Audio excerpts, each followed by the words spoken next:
Hello and welcome to Class 2 of Dewey Decimal Classification. Today we will be talking a lot more about subdivisions and a little bit more about the structure.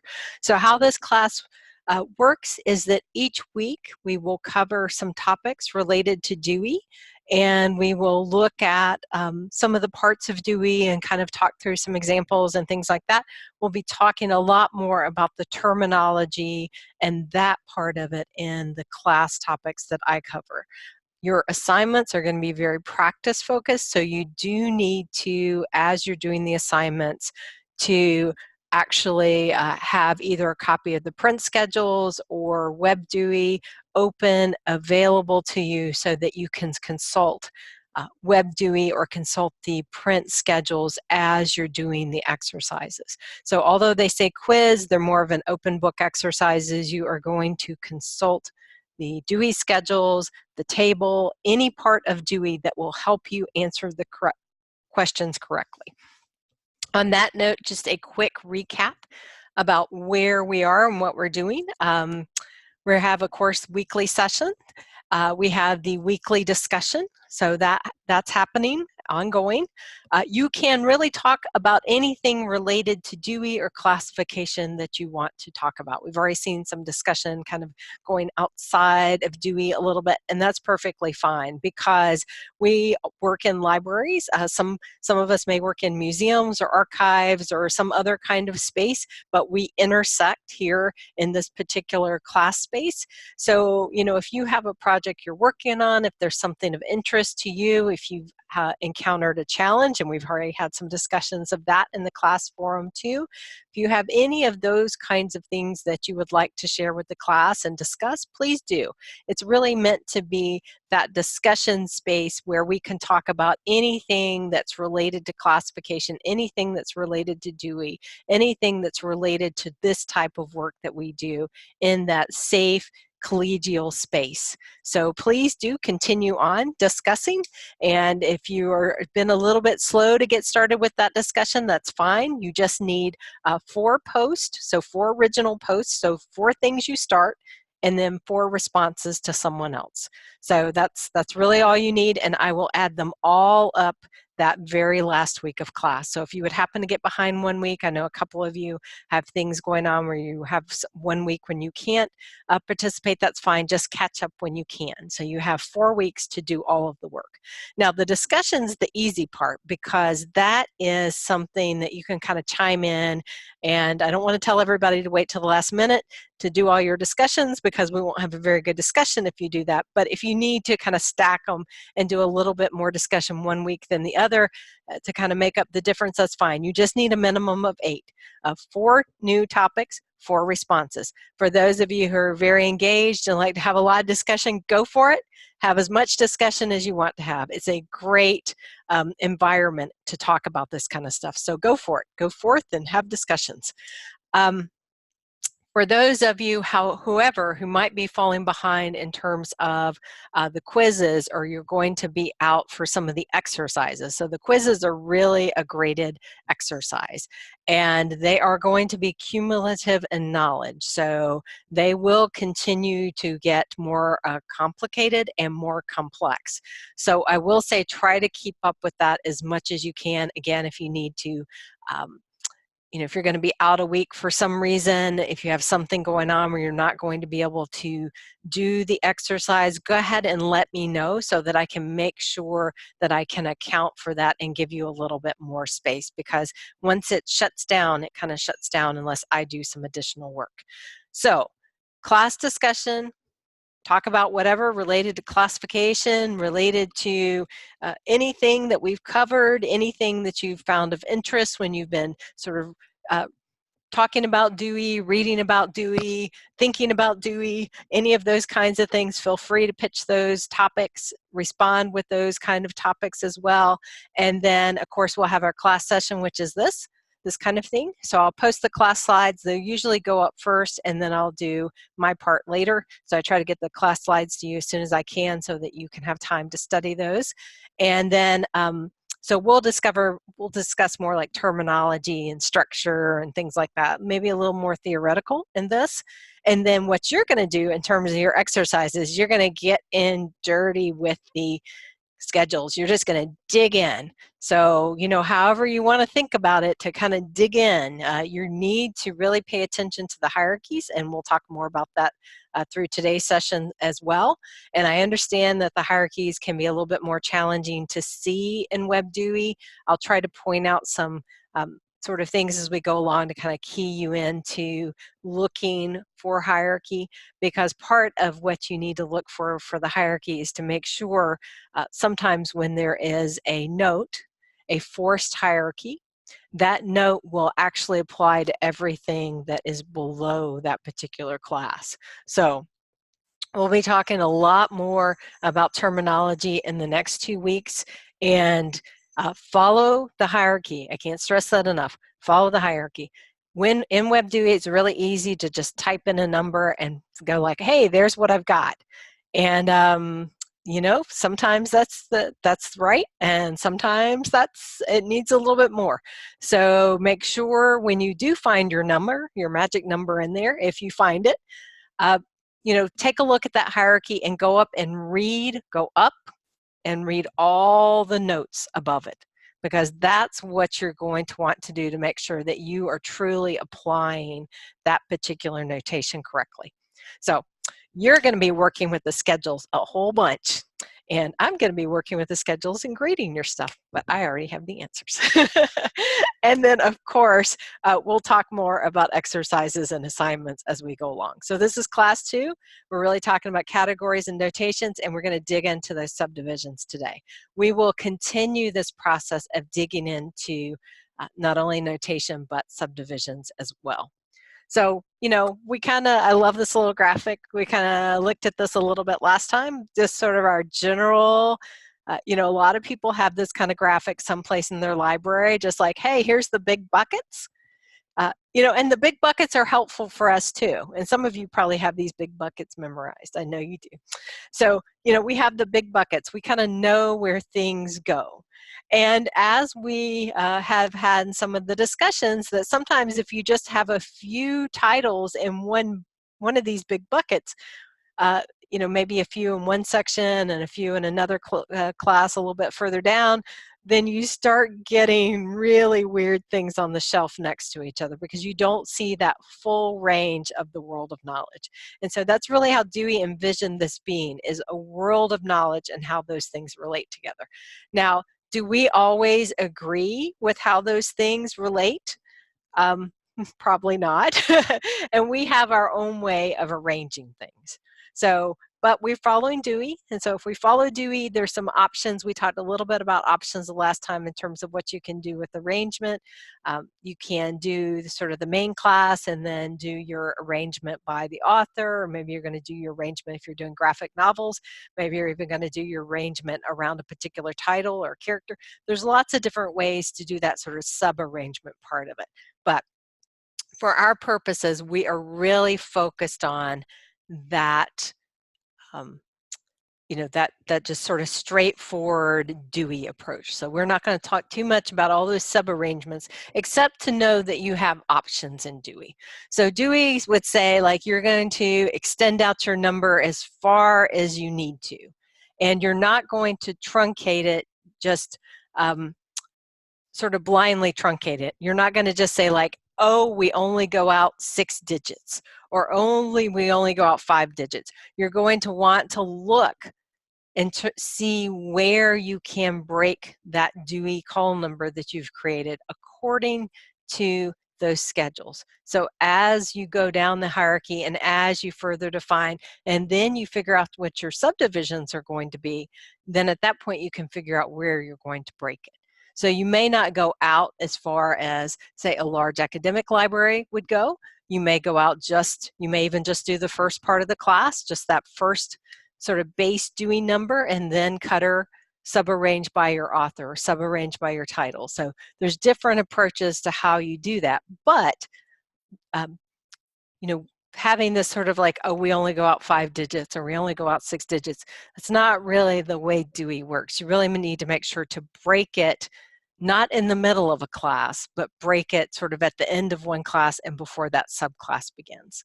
So Notation, just to review, system of symbols used to represent the classes in a classification system. This is our basic principle, and this is the principle of organizing items on a shelf together. And so, sometimes we do it, it's mostly by subject, but sometimes we will organize things by form and things like that. Of course, we have the decimal notation, that's in Arabic numbers. And, in terms of number building, we sort of have that big class, and we've looked at these some last time. But for example, we have 500, which would be in natural sciences, mathematics, and then we go down in a hierarchy. So we have sort of this next level. So 510 is mathematics, 520 is astronomy, 530, and then within that, like within the physics bucket, so 530 being our physics bucket, and then we have 530 general works on physics, classical mechanics, fluid mechanics, gas mechanics, and then after that. There is a decimal point after each 3 digits. So remember when I said you don't want to just sort of break it willy-nilly. Now we don't always record Dewey in that way, but and especially when we start looking at things that have zeros, and we've already had some good discussion in terms of zeros. So the introduction says it is a decimal notation, but it doesn't really work as a decimal. And so I think we sort of in our head, if we've worked with Dewey, we sort of have figured out already that it's a decimal, but it's not really a decimal, and we don't use all those decimal points all the way out. We usually use the first 3, and after that we don't put any more decimals in. But that decimal kind of notation that we think about, where you're like in groups of 3, groups of 3, groups of 3, that decimal notation that we think about, that's actually the hierarchy breaks. But we do have problems with numbers that begin with zeros and numbers that end with zeros. So we have typically just dropped those. Each number, at least for the end, when we have a 0, we just don't put that in because that does not communicate anything. So that's one of those areas that's a little bit strange in terms of how we do it. So in Dewey, if you actually do it the Dewey way, after that 3rd digit, we put our dot in, that our typical decimal, and then after that we use something that is not really a dot, it's a marker, like a little dash. It's like a little dash and a telephone number. Now, most people don't do that anymore. There are some people who still do that, and if you need to put a Dewey number that's very long on your spine label, then that's really kind of the way to do it. You will look at how your notation falls and look at, main class and then the subclass and keep going down and where the subdivision is, and you would try your best, and I know it's not always possible, I've done lots of wrangling of call numbers on labels, but you'll try your best to break it in a logical place that represents that where it is in the hierarchy. So you might have the main class and then sort of the next part of it, and then you might go down to the next line to do the subclass, and then you might even continue down that way. But typically when we record numbers, we don't put in all those little markers that go further down, and in fact you won't even see those in most things. Why is that? Well, for one thing, it's just not a way that works in many library catalog systems. So being able to have this little marker just doesn't really work very well in how a MARC record is formatted. So we don't really do that. Dewey, and this is the confusing thing, and I think where we kind of deviate from like where Dewey thought he was. So Dewey himself seems to have thought that he was dealing with decimals attached to 999 whole numbers. So he's looking at it in terms of a whole number and then a decimal point. So he was sort of treating them like metric. But by doing that, he was sort of following exactly what we have talked about in terms of that. So numbers never end in 0 anywhere to the right of the decimal point. To the beginning of the decimal point, you will see those zeros. So that is one of those kind of weird situations in terms of how things happen. Of course, we talked about these already, our 10 main classes. So by now, you should be able to get into The Dewey Schedules either print or Web Dewey, and you should be able to navigate through the main classes. You should know where your tables are. You should know where the subdivisions are, where the subdivision tables are, and the introduction and some of the things that you should have read by now. So you should be able to do that basic navigation. You should also, at this time, at least be able to navigate through the hierarchies and to understand a little bit about how the hierarchy works and be able to answer or be close to being able to answer the questions in the exercise. So the questions in the quiz are all about navigating the hierarchy and understanding what you see. So of course, we have 10 main classes. And then what happens? So it is kind of like metric, right? 10 classes, so metric's 10 everything. We have 10 classes, and then from those 10 main classes, we divide into 10 divisions, and then we divide into 10 sections, and that gives us, and we have a total of 999 classes in total. We look to see how we can make it more specific, and we do define it going down. So it's very much a hierarchy. The sort of area one, sort of this is sort of the first structure in terms of how we think about it. If you are given a number, and this will be your first 3 digits, the third digit 0 is what introduced the standard subdivisions. Now, this is true for most things, but it gets a little bit more complicated when you get to some of the other things. I will just say again, follow the hierarchy, follow the hierarchy, follow the hierarchy. If you end up in some part of Dewey, and they're doing all kinds of revision, so if you end up in some kind of area of Dewey that does not follow this pattern, you follow what it tells you to do in Dewey at that time. So follow the hierarchy, follow the notes, do what it tells you to do. But in general, in the first 3 digits, so in that first 3 digit, the third digit 0 is where you would see your standard subdivisions. So it would be like in 500, 599, then 501 to 509 would be your standard subdivisions. So if you get to 501, if you're going to be stuck in that 501 to 509 range, you're going to go look at standard subdivisions to see what you need to do. I think the Web Dewey is a little bit easier to see this aspect of it because it kind of just sticks you right there in like standard subdivisions. If you are looking at a call number to use, a base call number to start with, and it says standard subdivisions next to it, then guess what? That means you need to go look at a table and look to see what standard subdivisions you're going to use. So, of course, the ideal arrangement for Dewey is that you have the subject with its number, and then, so subject, that's sort of that main class, right? The main class is the subject. And we're talking big, broad buckets of subject, right? So subject and a number, and then you have these standard subdivisions, and those have their numbers. And then you have other areas, so like principles, and then you have other subdivisions within that. Again, you're going to follow the hierarchy. So I can't stress that enough. A lot of the terminology that's in Dewey, when you start kind of taking it apart and breaking it apart, it's about follow the hierarchy. Or there's a note here directing you to do something. Follow what that note says. If it tells you to go someplace else, you go someplace else. If it tells you that a particular term has changed, then you're going to go to that new term.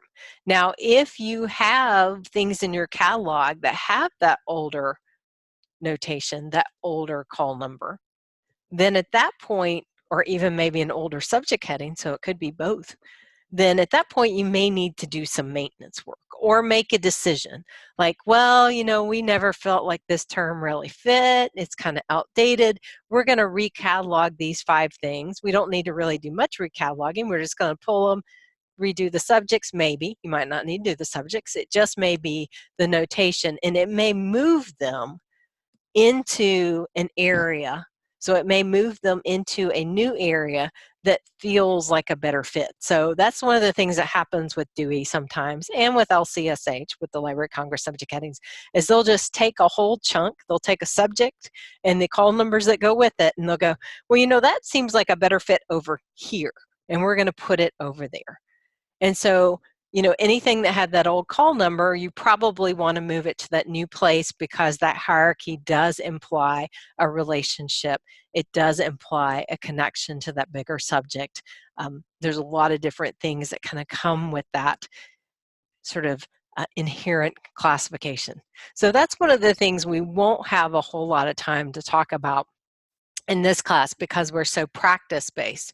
But all of these classification systems, all of these subject heading systems that we use, all of these ways that we organize our information, if we use subjects or if we use the classification system tied to a subject heading, there is an inherent bias built into that, because both Dewey and LCSH are so old. So they started, you know, before the 1900s, 1898 for LCSH, 1860 something, I think 68 maybe, or 69 for Dewey. So within 30 years of each other, but still a long, long time ago. Of course, they were started in a time period where different terms were used for people.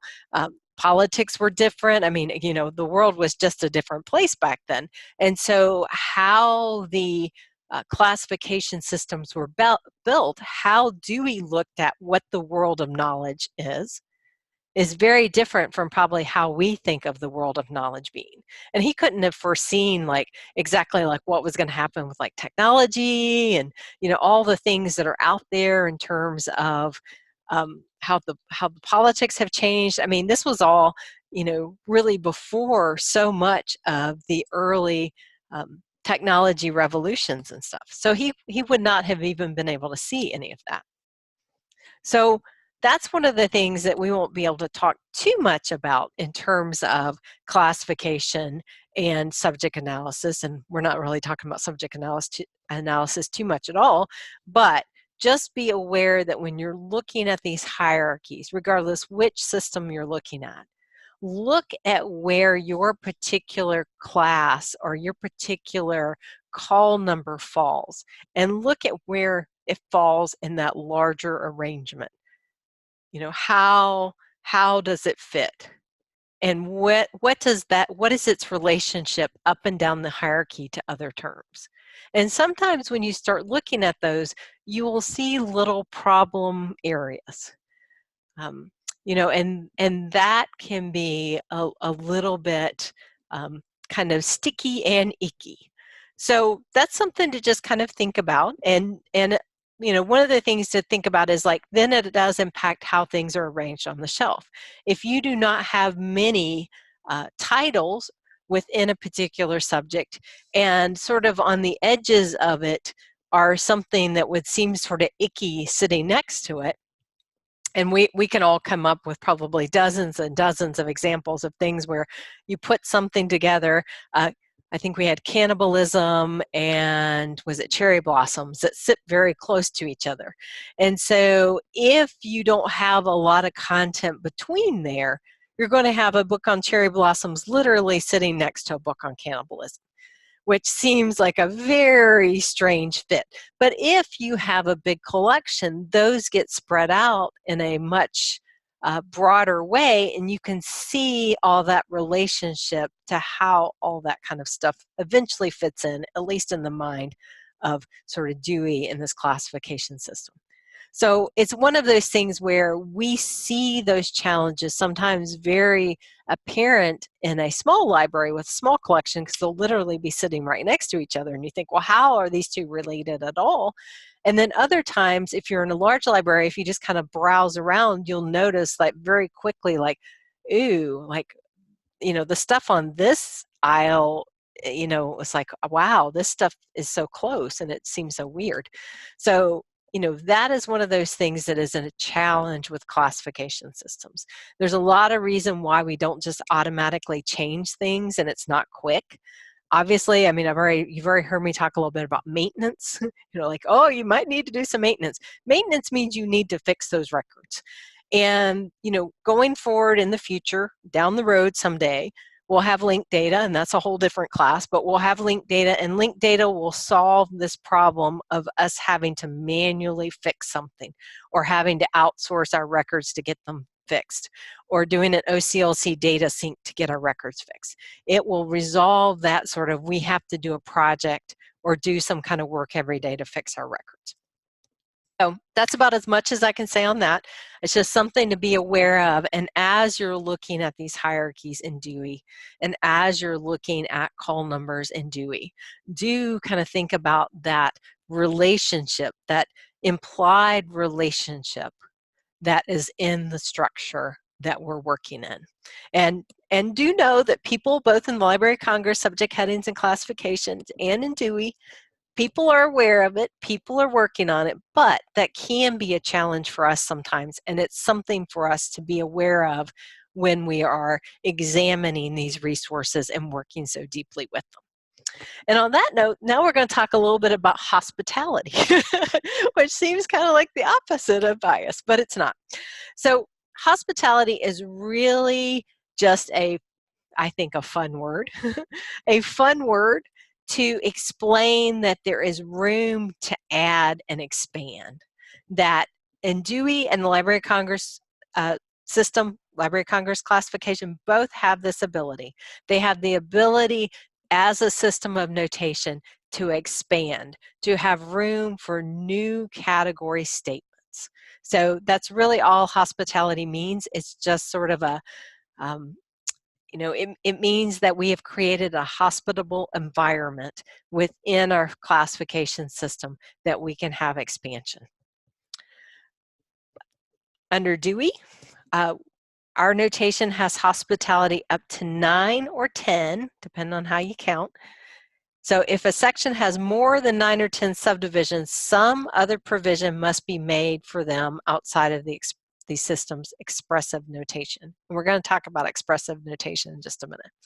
But we are a little bit limited in terms, while we have space, we are a little bit limited because there's only so much space. So remember, Dewey is divided into tens when it comes to this sort of thing.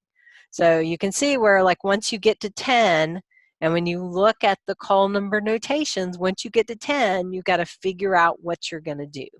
Like, how do you do it? It goes from 0 to 9, essentially. So depending on whether or not you count 0 as that first place, or you count 0 as, sort of nothing, or 10, and then you say, like, from 600 to 690, that's my room for expansion within that particular class level. So then I would need to go down a class level, or somehow construct another call number, look to see what other resources it might point me to give me a space for that.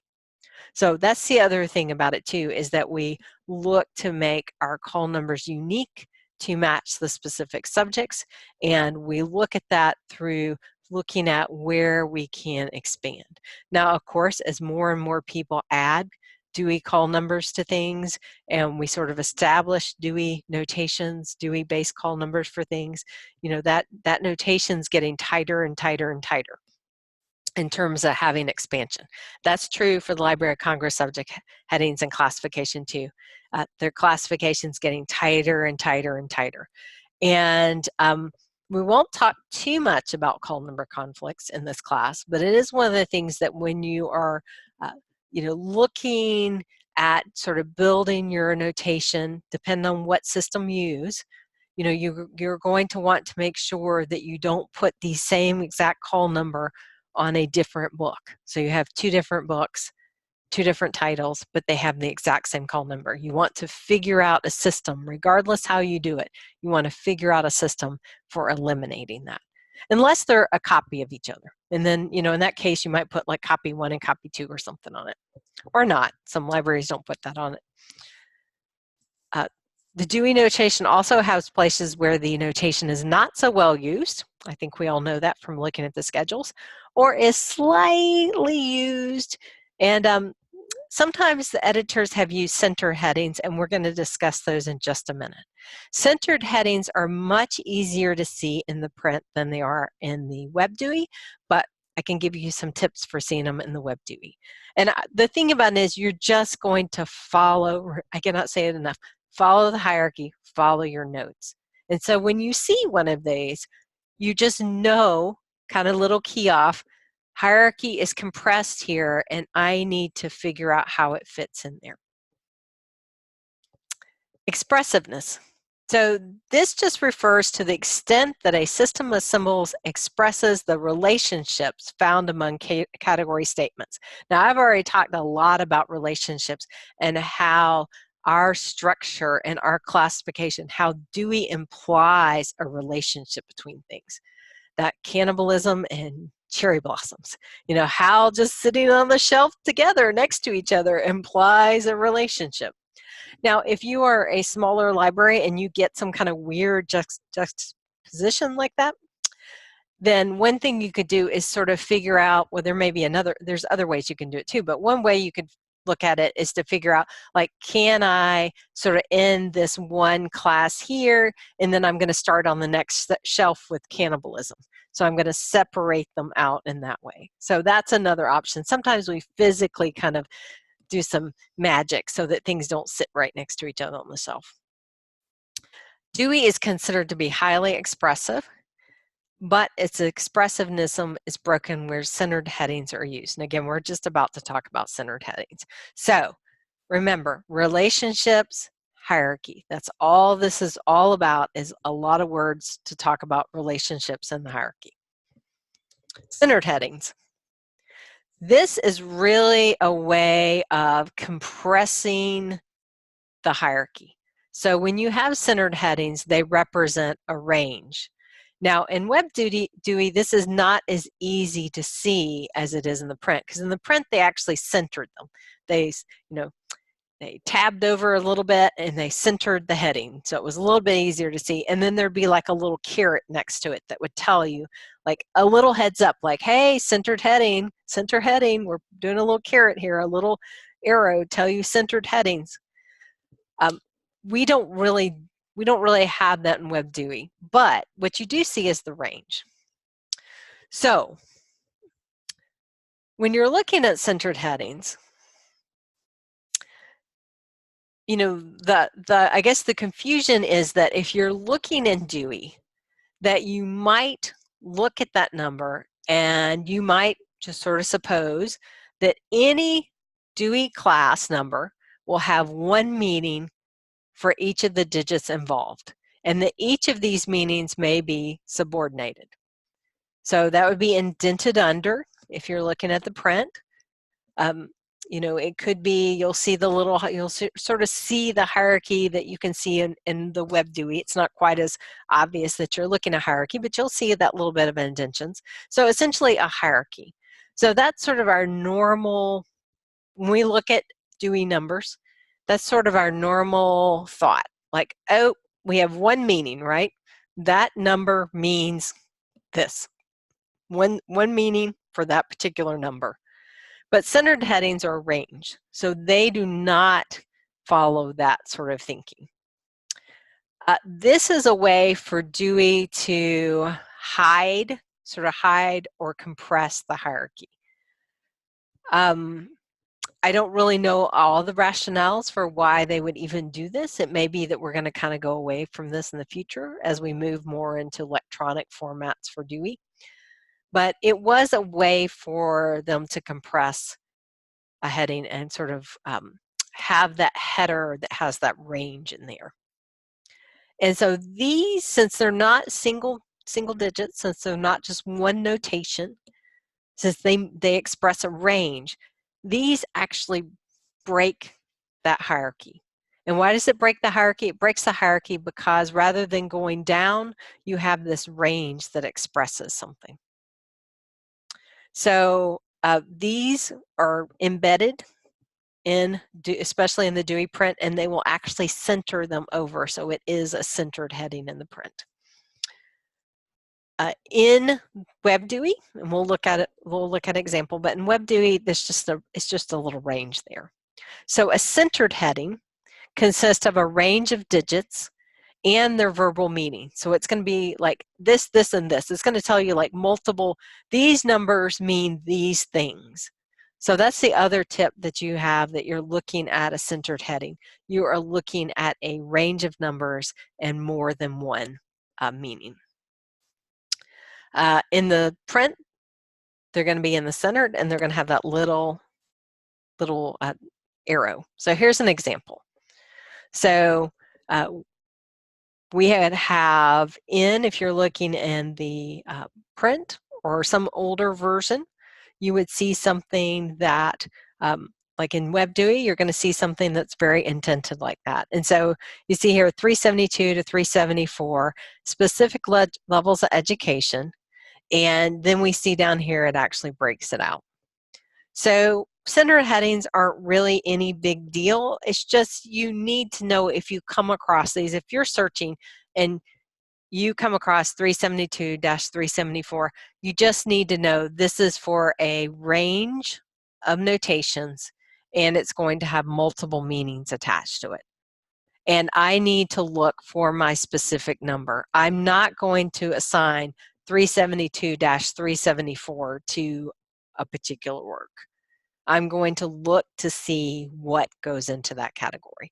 So that's really the thing you need to look for. As you know, when you look at the print, you get a little bit more sort of information right up there front.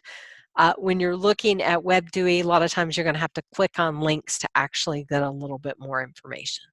So you can get the same information, you're just going to have to click a little bit more. So that's what centered headings mean. And I have a lot of diagrams about hierarchy, and I'm not going to really go into all of them.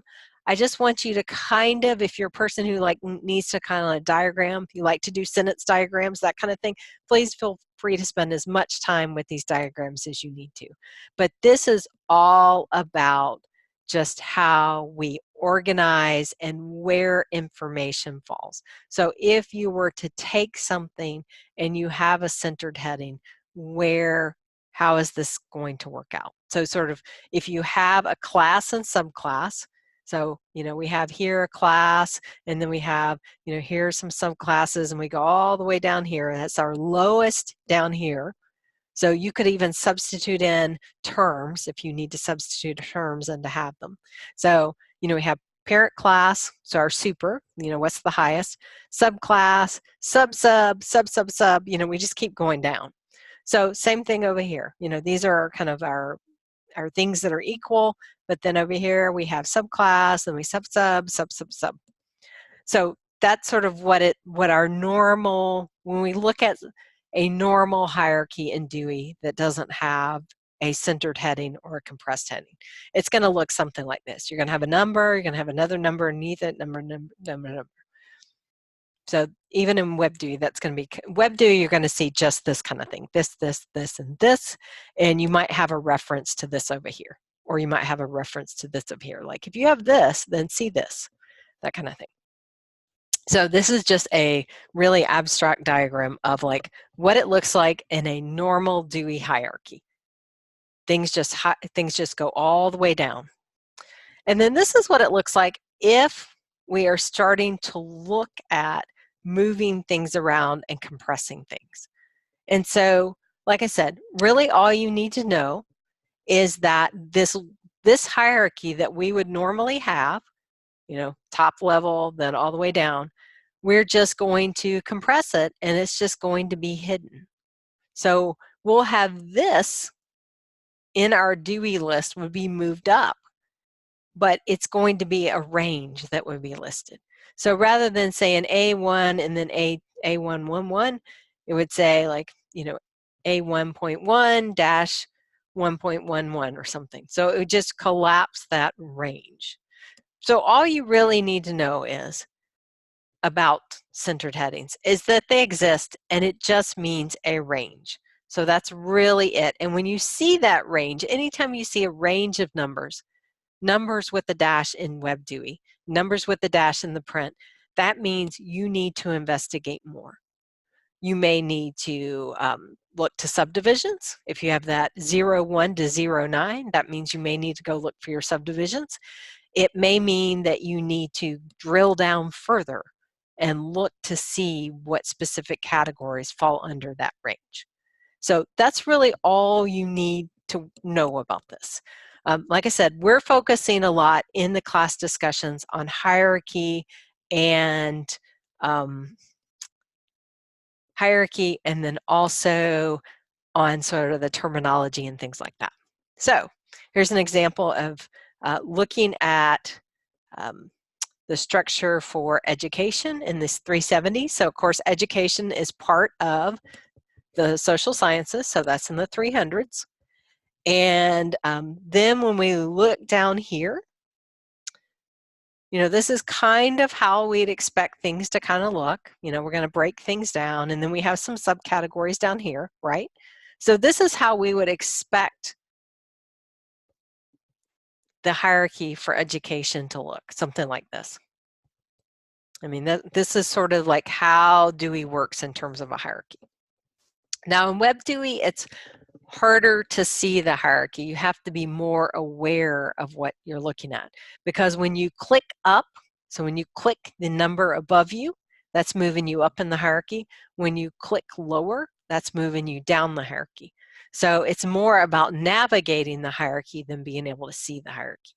So WebDewey, you're actually part of the hierarchy and you're interacting with it as you move through those numbers. So you're going up and going down.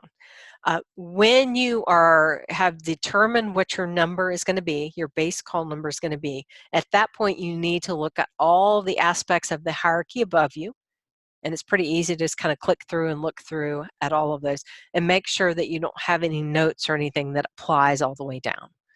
And those notes that apply from an upper level and apply down, possibly to your notation, are that forced hierarchy. So a forced hierarchy is when you have something that's at an upper level, some note or information, instruction that's going to apply down to you. And you may or may not be able to see that unless you go up the hierarchy. So always go up the hierarchy once you are where you need to go. Go as granular as you can, get your call number constructed, and then once you have your notation in place, go back up the hierarchy and make sure you haven't missed anything. So this is sort of how we would expect to see it. And as we know from looking already, we don't really see it that way. So we have a little bit of information that's kind of squished together. So like 372.2, 373.3, 374.4, those are all going to be squished into that range, that 372 to 374. So we have that little bit of hidden hierarchy. Again, it's just presented as a range. And so they are kind of moved up a hierarchy, up a level in the hierarchy, but it's a range kind of thing. So hopefully that will make sense to you when you're actually looking at it, that if you see a range, you just need to figure out, you know, what do you do with that range? Here's an example, another example where you have centered headings. So again, range, we have a range. So that would tell us that we need to take a little bit more of a look at that. I can't stress enough, follow the hierarchy, follow the hierarchy. Be specific, follow the hierarchy, check the tables. It's okay to look in OCLC to see what base number someone might use. Just don't rely on OCLC entirely because people are wrong in OCLC sometimes. But it's completely okay to look. If you have access to other tools, if you have access to Classification Web, if you have access to some of these other tools, it is okay to look to see what that base call number is according to your other resource. However, please go to the schedules and confirm that it's correct, because I'm not grading the OCLC record. I'm going to be grading what you put into the exercise. So we've looked at this already. I'm not going to spend a whole lot of time. It's just I want you to kind of think through your head as you are looking at, you know, what do you do? Like, how do you start?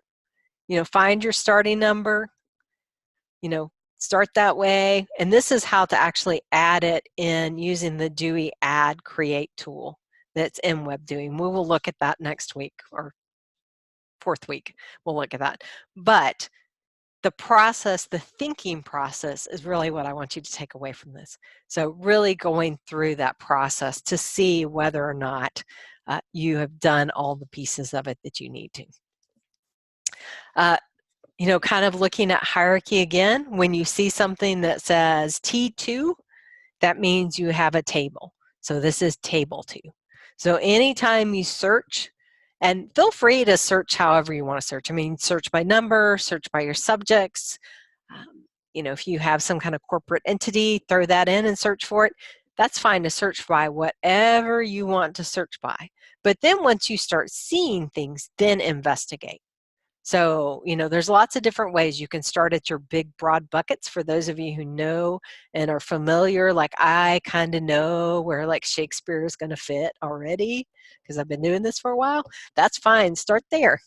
Start wherever feels comfortable for you, because there's so many different entry points to get to this place. So you can search, you can start your hierarchy, you can start at the upper bucket level. If you already know, sort of like I know where Shakespeare, then go ahead, go there. So start where you need to start. But then once you get there, make sure to check your hierarchies and verify your work. So check your hierarchies all the way up. Make sure to read all your notes. So a facet and subject classification is a family of characteristics, and this can be a topical area, a form of publication, a genre, audience, or other feature. And this is really where we start looking at like literature and things like that. Typically, when we have these hierarchies like we have in Dewey, they have usually dealt with facets, but it's not always so successful. And I think we all know from having tried to catalog media and works of literature that it's sort of successful. And that's true in Dewey and the Library of Congress classification. It's sort of successful. So, things, but you should think about it. So things to consider. And so this is one thing that I would say, this is a good thing to print out this one or make some notes. So these are things to think about when you get back to your library and you have that new book that comes across your desk. Kinds of social problems, categories of persons affected, location.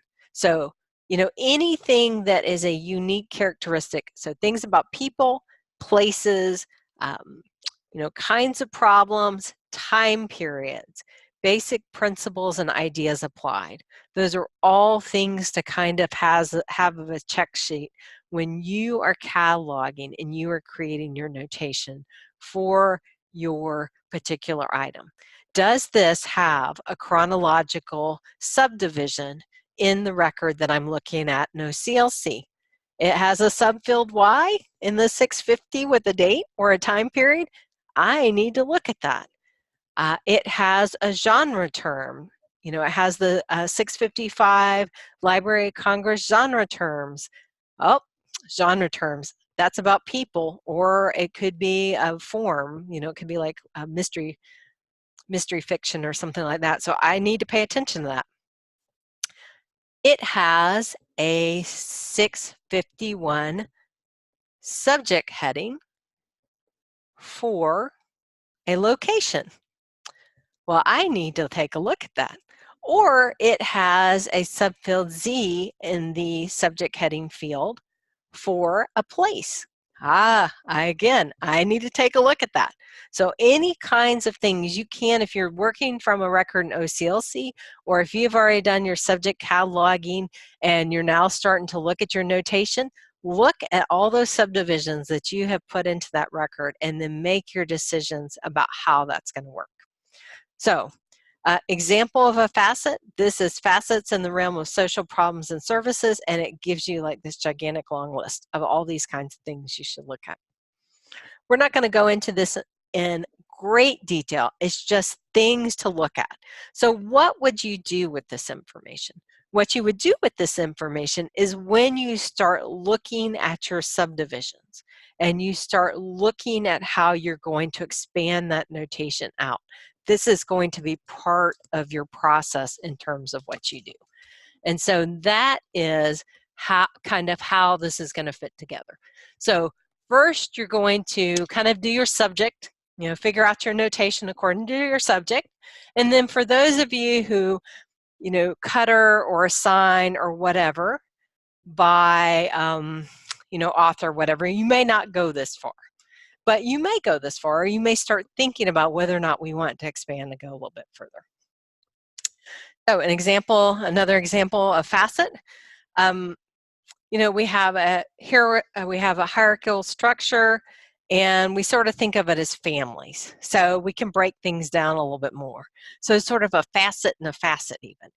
So we can have social problems by kind, and then we're going to divide those by kinds of people, or by locations, or by time periods, or by principle. So we can keep dividing things a little bit more. So this is how we kind of start thinking about how we're going to not only organize things on our shelf, but how we're going to sort of further define our notations.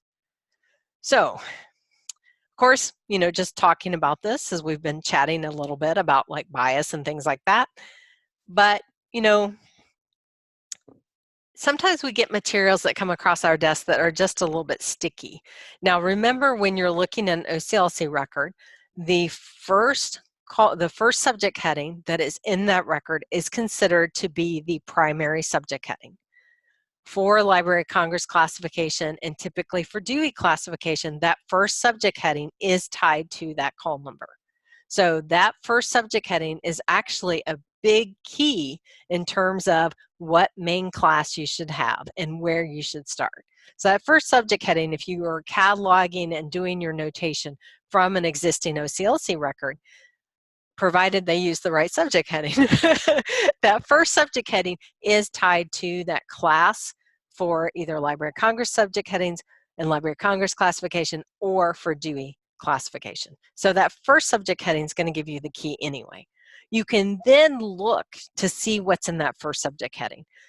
Is that first subject heading geographic? Is that first subject heading, what is it subdivided by? And so we've been using that subdivided word a lot in the last couple of weeks. And so just like we subdivide when we are doing our notation and we go down the classification scheme, we also subdivide when we're doing subject analysis, and we go from more general to more granular, just like we do in the classification tables. So by going subjects more, we're going down the hierarchy. So when you are looking at that first subject heading, whatever subject heading is in that, that very first part of that 650, if it's a topical subdivision, and then you'll look to see what other subdivisions are used in that particular subject heading. Does it have a geographic subdivision? Does it have a chronological subdivision? What other information is used. And so that can kind of help you at least see what the cataloger was thinking. Now, unfortunately, you knew there was a catch, right? Unfortunately, with Library of Congress subject headings, not all subdivisions can be used with all subject headings. And that's really complicated to get into in this class, so I can't really go too far. But just know that sometimes it's not going to be 100% accurate to say, look at the first subject headings and everything that's represented in that first subject heading is what you should focus on. That's where you should start, but certainly look at the rest of the record as well. Look at the rest of the subject headings. So if you are doing this, if you are doing the cataloging, if you are doing the original cataloging, then you are going to look at your own subject headings, but you're going to have a good insight already because you will have spent time with this item. And so you'll know, do I need to represent a chronological? Do I have a time period? Am I associating a location with this particular work? Am I associating a particular group of people with this work? You're going to already know that by the time you get to this point. So you will have, if you're doing the cataloging originally yourself from scratch, you're already going to have resolved this issue yourself. So you will, in the process of your cataloging, you're going to have nailed down what you think this particular work's about. For those of us who are not doing original cataloging, who are just cataloging from an OCLC record, we're taking that record and we're adding our Dewey Call number, or maybe you have something in your catalog already that's been cataloged and you need to add that Dewey Call number. Then we're going to look first at that first subject heading to see what insights that gives us. And then we're going to look at the other subject headings and look at other information about it. Because not every single record is going to have form subdivisions, even though it should.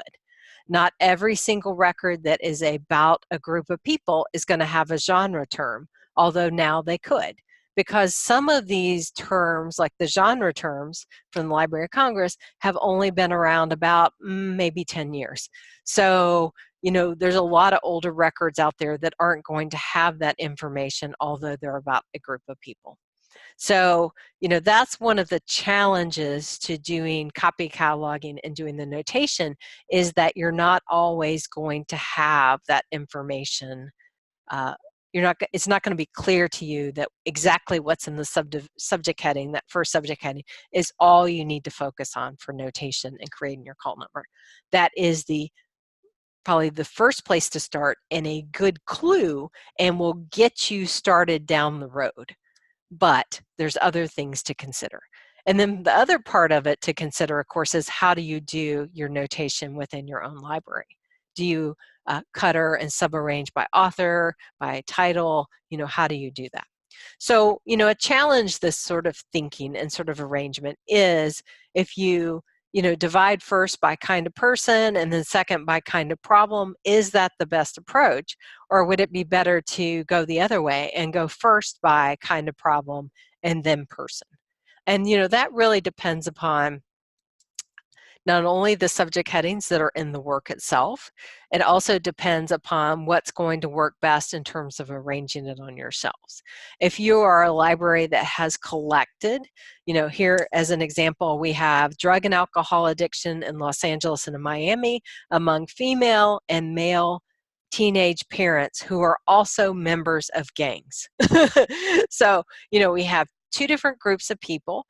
We have genders. Well, actually, we have multiple groups of people, right? So we have, you know, we have potential addicts. So we have, you know, potentially people who have drug addiction issues. We have people who have, and then alcohol addiction. So two different addictions in that way.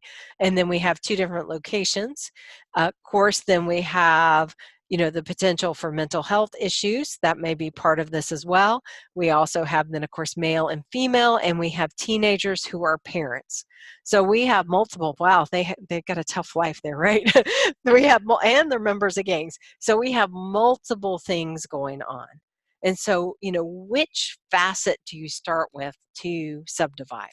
And I would say, you know, look to your subject headings. If you're working with a record in OCLC, look to see what they considered to be the most important aspects of that. And I'm not saying just stick with your subject headings, but that's a good place to start. So if in the subject headings, the first subject heading deals with teenage, and I'm not sure, just without having it in front of me exactly what the term would be, but if you have teenage parents who are addicts, that's sort of the first subject heading. And then, you know, it's subdivided by United States, and then, you know, then it's some other things down there. You could kind of look at that and go, okay, well, they thought this was about teenage parents who are addicts primarily. That's the focus of it primarily, because that's where they focus their first subject heading. And so I'm going to go with that. In subject analysis, the first subject heading should be the most important. And so that would be the first mark field in a record. And then the second one would be when you are looking at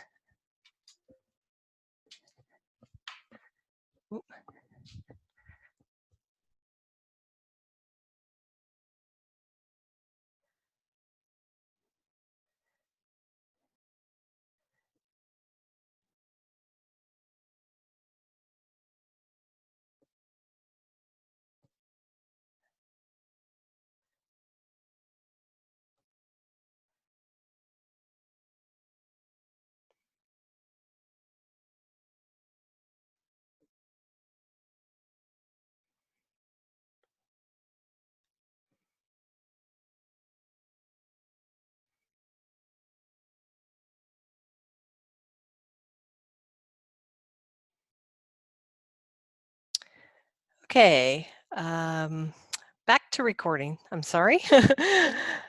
Lightning had just hit and the power went out for a second. So, you can see where the issues would be in terms of this kind of, um, looking at this kind of facet. So, things that you're going to look at and think about. If the notation is used, if all the facets are given notations or special symbols, the order of precedence, really in terms of how, what the sequence is, and then of course you're looking at how you can list any number of facets in an instant. So you're looking at how all of that's going to fit together. So when we are looking at, and you have already started to experience this and look at it, and I know some of you have been cataloging in Dewey for a while, you're looking at your base number, and we've already been talking a lot about the base number. Look at your base number and then those additional digits. And these are what represent rather other kinds of qualifications. And it could be the topic, so it could be in subject analysis terms, it would say, the subject heading is subdivided by a subdivision of a topic, so it's a topic of a topic. So, breaking it down and topic-wise, or it could be the publication, or it really could be any number of these categories that we've talked about. So base number, and I've used base number a lot already in talking about sort of class and things like that. Base number is any notation representing the class category or categories. And then when you see plus, that means attached to the end. Or when you start looking at, how that subdivision falls into it, is sort of an attach at the end. So that would be what goes to the right. Sources of additional digits, you can take them from enumerated sets, and this is where you get your tables. So it's a general list, and this would be tables 1 through 6. Also, you can refer to the introduction and then all of section 8, which is the number building section. You can also look at in-text, so these would be special tables. So this would be where you would see your centered headings. So when you're in Dewey and you're digging around and you see those centered headings, you see that range, then you're going to want to explore that range a little bit and look at that list. Now, do you need to know that you are looking at a centered heading? You need to know all that terminology. I don't know that it's going to help you to do your work better if you know that it's called a centered heading, but it will help you in terms of realizing that there is a break in that hierarchy because there's a range expressed there. So, it may be helpful for you to know the terminology or more just to understand the principle of it. So, other sources of additional digits. A whole system or some part of it, and this can be used as a list, and it will actually tell you, like, expand out this way. You're going to use this. Or you can have a table extracted from some part of the schedule. And so this is sort of all throughout WebDewey. It'll say add to the base number of 636.50 the numbers, and numbers being digits, so that digits out, following, and then it'll tell you the order. You will see this when you look at your standard subdivisions. It'll say, like, you're starting with this range, so 001 to 009, you're starting with the range, and then you're going to expand out following a particular list and pattern. The most commonly used set of categories or digits are found in the table 1, which is the standard subdivisions. Now we have other subdivision. There's a whole list of tables and subdivisions, so do not think that you are limited to table 1. And in fact, as we go forward, especially class 4, when your exercise is focused on number building, we will actually use multiple tables. So we won't be using just the animal husbandry section, we'll be using some others. So that's sort of our big final exercise where you will be doing number building. So, table 1 consists of things like publication, qualifiers, and this would be like form and audience, and then topic aspects, and that's where you can get a little bit more information. The really important thing to know about table 1, and in WebDewey, the tables are down there at the bottom in a list. So you'll see like T1 and tables. Tables will take you to the full list where you can see everything. T1 will actually take you directly to Table 1. Table 1 is the only table that precedes every one of its categories with one or more zeros.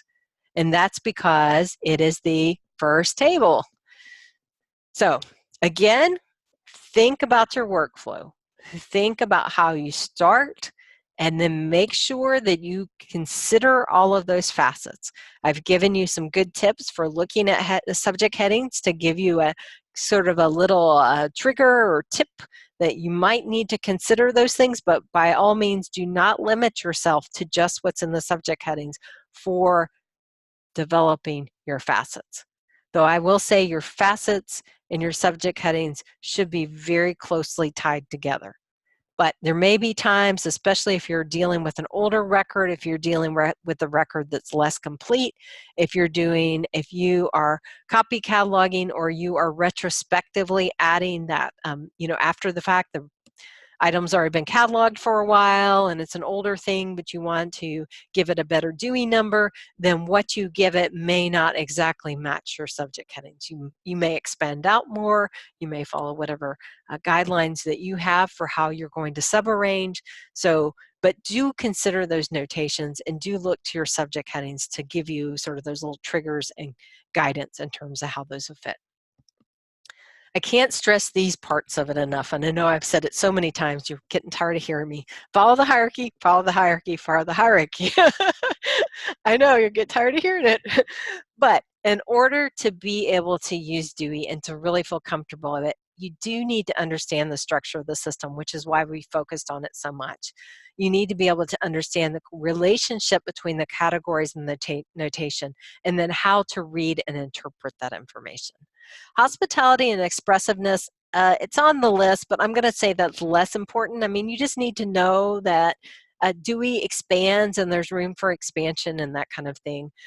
Because unless you are proposing new numbers or you're developing a completely new number, if you're just sort of, slotting in your item in that existing list and then following the guidelines, you're probably going to bump up to this a little bit less than somebody who's doing a lot of original cataloging, especially new materials. You may sort of be wading into new territory there.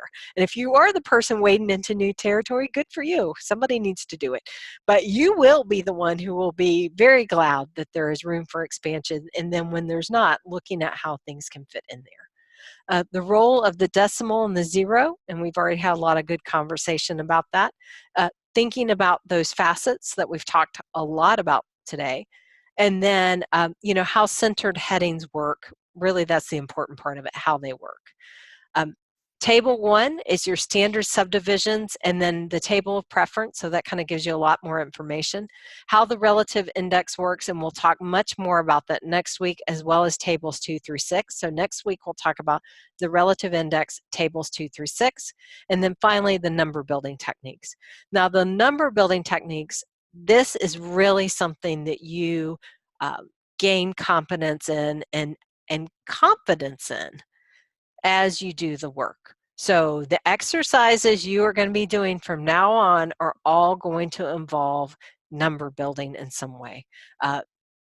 Exercise 2, or quiz 2 as it's called, was really about hierarchy and sort of delving into the hierarchy and being able to navigate and make sense of what you were seeing. And from there, we're just going to continue to expand in that direction. Your final assignment, so for class 4, will be entirely number building. So, you really, now's the time to sort of get comfortable in the hierarchy, spend some time navigating in it. The exercises that I give you are meant to be open book, so please do consult your resources. I'm not expecting you to memorize a particular notation and be able to recite that back to me. That's not the point of it at all. The point of it is for you to actually go through the schedule, find the information, confirm that you have the right answer. So if you're a person who is really good with numbers and you just have memorized a whole bucket of Dewey numbers and notations, and you I know exactly off the top of my head what William Shakespeare is. then, and I do, I did so many of them, then you are going to know that information, but I want you to go through the schedules and confirm it because I want you to see that process for yourself. If you have been cataloging for a long time and you're very, very comfortable with doing, you kind of have a lot of it in your head already, please, I'm very proud of your knowledge, and that's awesome that you have it in your head, and I know how that feels to have that information in your head, but please do go through this act of following the hierarchy and following the schedules, because this is a good opportunity for you to refresh your workflows and to sort of re-ingrain how you trace that hierarchy and understand how those things fit together. You may explore something and find something completely new in the process of doing this. So, practical tips for success. Always follow the instructions. Can I say hierarchy one more time? Follow the instructions, follow the instructions. In every table, even the most minute and lowly subclass. There is no such thing as lowly and minute in Dewey. Really, there's not. So follow the instructions. If you're in WebDewey and you just search and you come upon a number and you think, yay, there it is, right there, I've got it. Trace your hierarchy back up to the top and make sure that there is no notation or note that you need to be aware of that impacts your choice, because there may be notes at a higher level, and that's what they call the forced hierarchy, where it actually applies to everything down below that particular note. So you're going to want to carefully make sure you read those notes. Always, always read the notes. I know sometimes they can be a little bit confusing. You can read the notes and then you can do some searching in OCLC and see what you find and see how those things fit together. That's another kind of way to kind of see that practical versus what you're looking at kind of thing. If you see an asterisk in the instructions, do not ignore it, ever. Never, never, never. Never ignore the asterisk, because that is a very important thing telling you something, so pay attention. Remember the range of numbers. We've already talked so much about the range of numbers. It does vary for classes, and centered headings vary just across Dewey. So I can't tell you exactly where you'll see a centered heading. I know 372 to 374 is a centered heading. There are others. So, take a look at that one. That's a good one to take a look at, but just know you may find them elsewhere. There are some patterns in Dewey, and we looked at animal husbandry, I believe, already a little bit, but those are not always consistent patterns. And this is true in the Library of Congress classification too. Oh, is it ever? So, I think Dewey's in a lot better shape in that way, because there are some real differences in how things are set up within those two. Do not use the relative index to classify. This is just a reference resource, and we're going to talk a lot more about this. Use the schedules and don't use the abridged. Now, if you were just sitting at your desk and you just need to zip, zip, zip a call number, or maybe you are a library that just uses the main class or the first part of the Dewey, so maybe you get down kind of granular, like education and or elementary education, and that's kind of as far as you're going to go, and then you're going to subarrange by the author or subarrange by the title or what year or whatever you do, subarrange. If you're that kind of library, if you're doing that, then you can probably use the abridged fairly easily without a lot of problems, because you're not going really granular in your notation building. So, in that particular case, that might be a good place to start. The abridged can be a great place to kind of get going, like where do I want to start? But then please do go over to the full schedules, because the full schedules is really what's going to include all the information you need. Lastly, a colleague passed this on to me a while ago, and I've kept it dear to my heart because it's so true. You will become frustrated. And I'm going to tell you this: if you take my subject analysis class, if you take any of my classification classes, if you take my LLM class this December, you're going to become frustrated probably at some point. But frustration is normal. So remember, depending on where you are in your path of notation and call number building, you may have a little more frustration or you may have a little less frustration. If you are a large library, you may have frustration in trying to squeeze everything into these Dewey numbers without creating a Dewey number that's like 26 characters long, or digits. They're digits, 26 digits long. If you're a small library, you may have things like cherry blossoms and cannibalism sitting right next to each other, and that may not work for you. Doesn't work for most of us, but that's kind of how it might end up in your library. So, those are the kinds of things that we deal with. It doesn't matter how big or small you are, you have your own frustrations within any classification system. This is true of the Library of Congress classification system. It's true in Dewey. It's just true regardless, because since we didn't build these classification systems ourselves, and they started a long time ago, centuries ago, that's a lot of history. And so there's a lot of history baked into it, and there's a lot of practices and thoughts about the way the world is baked into it. And so we may get frustrated with that, like, that doesn't belong in that category. Why is it over there? It should be over there. So, those kinds of things get kind of, they can be frustrating to us too.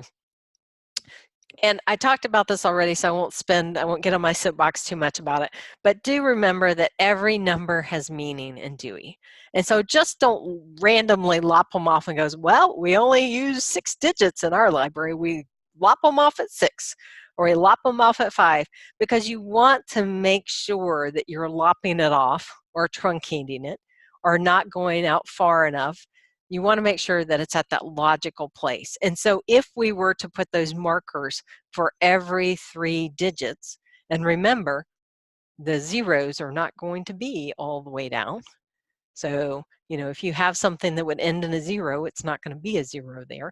So, if we were to have those placeholders and those dashes or periods, it could be, then that, we want to lop it or truncate it at a place that's logical. So we're grouping things together in a way that's logical, because each number has a meaning and it contributes to what that call number actually means.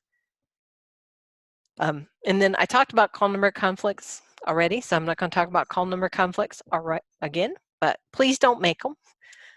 They're confusing to patrons and other people when you have 2 call numbers that are exactly the same for 2 different titles, and it can be confusing for you, and it's just not good practice, so don't do it. And I used this one before, but we're not going to look at this one again, but that's sort of the idea of like how you could break the call number. This is an example of LC, but it's the same sort of thing where you can use dates and things like that to break call numbers. Do consider your end user in terms of what will work best. I know some of you are already talking a lot about your end user. That is those Ferber user tasks. Yay, right? Thinking about, there you're getting your Ferber in there without even knowing it. We're thinking about what works best for our users. There you go. Use those Dewey-based numbers in OCLC or elsewhere. I don't care where you find them. They're fine to look at and use as a starting point, but don't assume they're correct. I know we'd all love to think our fellow catalogers are the most amazing people ever and they never make a mistake, but they do. So, you have those days when you need coffee. Just think about if you multiply that by 10,000 catalogers across the world contributing to OCLC, and they all need a cup of coffee on the same day. It could happen. Use those classification and cuttering tools as needed. So for classification, we're really going to focus on Dewey, and that's all we're going to focus on. We're not going to be doing cuttering using Sanborn or the Library of Congress cuttering tables or anything like that. You may use both of those if that's what you do in your library. And if you are interested in a cuttering class, if you want to just learn cuttering, about that kind of cuttering, please, pitch that as an idea. Let Library Juice know that you would like to have that, because I do not think we have a class where we do nothing but focus on cuttering. On that note, I'm going to leave you with this again. So, think through the process, and we're going to talk about actually using the create call number aspect in WebDewey. But Really, I want you to look at the parts of it that have to do with how you look at the notation. So how are you going to look at how you are actually constructing your call number, that pathway through? And on that note, see you next class, and hopefully it won't storm anymore. Thank you. Have a good day, and I'll see you next time.